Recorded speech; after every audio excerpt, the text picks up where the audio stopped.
What's up guys, welcome back to the channel. Today I'm going to be showing you guys how I am mounting my Pelican case and my traction boards to the OEM roof racks of my Porsche Cayenne. I'm going to be going back and forth between clips that I previously filmed and right now, because right now I actually have to reinstall it, and so you guys are going to see how I install everything and kind of what I did. I'll do a full breakdown on how I built it in the first place, so I'll show that right now. Alright, so I'm going to try to do this as quick and easy as possible, but this is all the hardware I used. I'll have a list on the screen of everything that's there. For the most part, it's very simple hardware. Everything cost me about not even 30 bucks to do, so it's well worth it. Like I said before, this is kind of just how I did it. If you guys have a way that you would improve it, just go ahead and comment down below or what you would do differently. I haven't had any issues for the past few hundred miles, so I think what I did works pretty well. To mount the traction boards, I used this aluminum flat bar, and I just cut it up into different sections for the lengths that I needed. You could definitely think of a better way to do this, but I use blue painter's tape just to kind of mock up the center of the crossbar. That way when I lay the Pelican case on top, it would likely just stick to it, and I have a rough general idea of where I'd be mounting these bolts. So the main purpose of getting a different size washer to put on top of the carrier bolt is not only to clear the nut on the carrier bolt, but to also fit perfectly within the crossbars rails slots. And you can see right here, it just fits perfectly, just enough, and it gives you a good amount of surface area to make sure it's secure in the space itself. And as you can see right here, this is showing that exactly. Just confirm all your measurements, but I'm just triple checking of where I'm going to have the placement for the holes. And this is that right there. Using a 1/4 drill bit, you can just penetrate through and then kind of wiggle it around to open up more space for when you seat the bolt through. Here I'm just organizing the 6 bolts that are going to be going for the Pelican case. And then I'm going to slide all 6 of them onto the crossbars. Last minute I decided to switch to passenger side just because of the orientation of the Pelican box. It just looks better with the wheels facing the rear. I follow up with an 1.5 inch washer to put in between, and then I go ahead and you just smack it down till it's flush.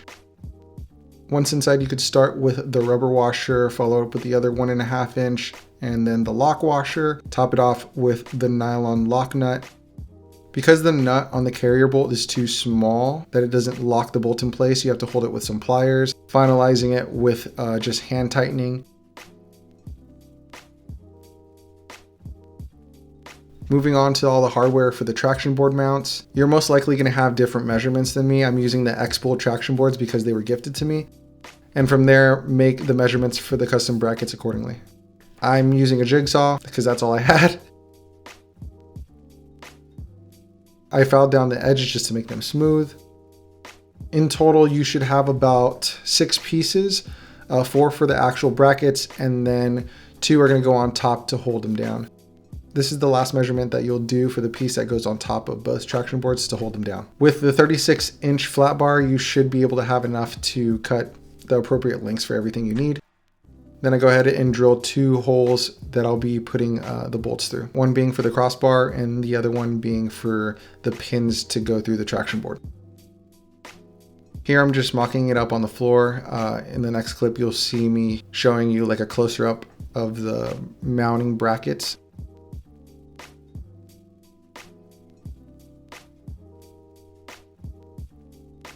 Basically going to be like a Z shape. The longer 4-inch bolts are going to be the pins. The other hole is going to be what slides into the crossbars and then just gets mounted to the crossbars.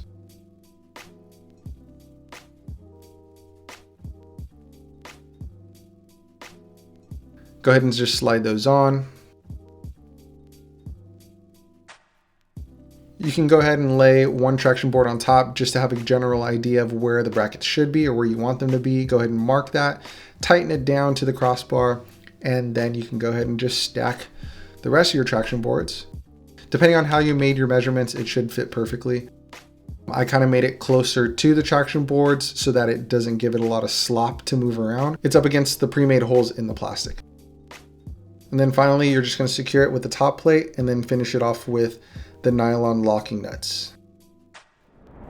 So that's pretty much how I made the brackets and everything to be able to mount it onto the racks. So now I'm going to show you how I install everything. Since I already had to take it off, it's actually not too bad taking it off. We're going to find out how it is like putting it back on. So here we have the crossbars. I left the brackets that I made for the traction board, so you can see right here how the washer and the carrier bolt are secured to the crossbars, and then on the bottom of this we have the longer bolt that is secured with a nut to the piece of metal, and then those are what hold the traction boards in place. So I'll show you more once we get it on the car. Ultimately, this helps me free up space because, as you've seen in previous videos, I used to have just like a Husky box. So now that frees up space in the trunk. But yeah, let's check it out. I'm just go ahead and stack.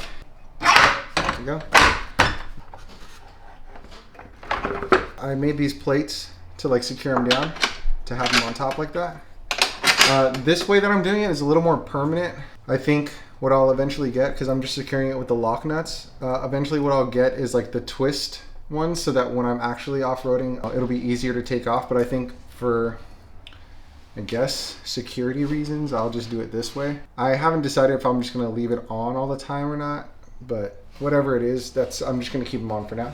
And then these will be easier to put on because you have that bottom nut that's actually securing this. So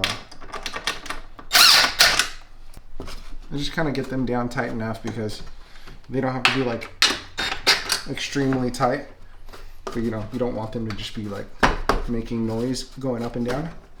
For the most part, these have been able to handle pretty heavy winds, even at like 90 miles an hour. So I've easily put like probably like a few hundred miles on it already and no issues. So this is like pretty on there. The Pelican box is a little harder because as you can see, this is what the bottom of the box looks like with the mounts.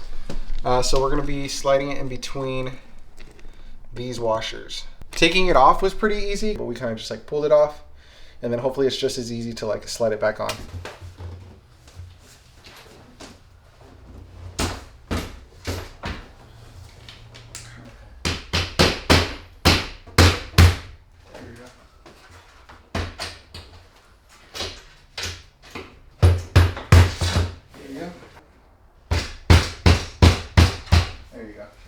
All right, so as you can see, it's not the absolute easiest, but I mean, if you have a friend to help you, you can use like a long screwdriver to make sure the bottom washers are in position. And then once you see it in position, you can go ahead and just like hammer it in, or like, you know, hit it in. And that's when you can like slide the whole thing in. Now, we can go ahead and slide it more pushes like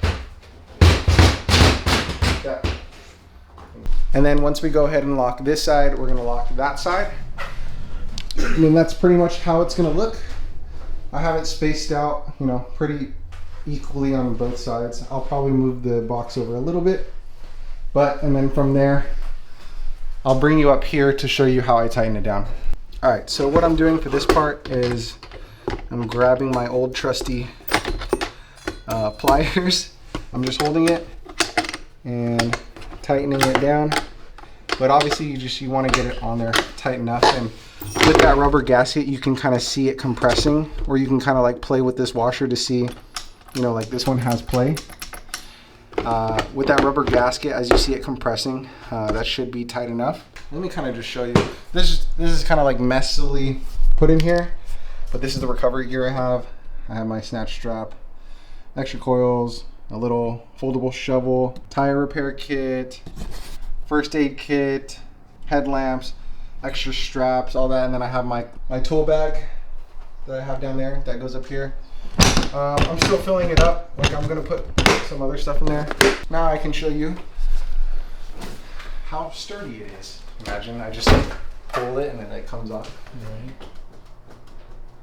I'll probably tighten it there. I have to tighten it a little bit, but like, look, this is like moving the whole car. Yeah, the whole car is shaking. Yeah, and then like lifting it, no issues. Like, it's on there pretty good. It works for me. I really like it. It's a lot more cost effective for me right now to do this and have what I want versus you know, eventually getting like a Eurowise roof rack or anything like that. But I think it works for me and it looks really good. But it's practical, you know. You have extra storage up there. You have your traction boards and things you need for when you're out on the trails. Yes, it is very clean. We just got done doing like a full detail and ceramic coating. I'm gonna go ahead and post a video on that soon. We're in the process of filming everything. We're doing both my Cayenne and Draft's Cayenne. But getting that coating on there to make sure it's a lot easier to clean the next time we go out on the trails and whatnot. But it's also just, look how beautiful that 13-year-old Cayenne paint can be. You know, did the whole paint correction and everything. This is sadly the cleanest it'll probably ever look from here on, but hey, it is what it is, man. But yeah, for now, that's what works for me. Hopefully this video helped you out. Comment down below if you feel like you would do things a little differently, or how you feel like you would want to do it or improve the way I'm doing it. I'm definitely curious to know. I was gonna do like the regular like U clamps that kind of go like that, but I feel like this has been a lot more secure than that. So I think that's gonna work out. It also prevents it from like sliding around. I don't know. This in my head worked, and it's been working for me for the past few hundred miles, and I think it's gonna last for a long time. So let me know what you guys think. Comment down below if you guys are gonna do this to your Cayenne. Hit me up on Instagram or on the comments if you have any questions. I'll be happy to answer anything and help you guys out as much as I can. But yeah, thank you guys so much for watching, and I'll see you guys in the next one.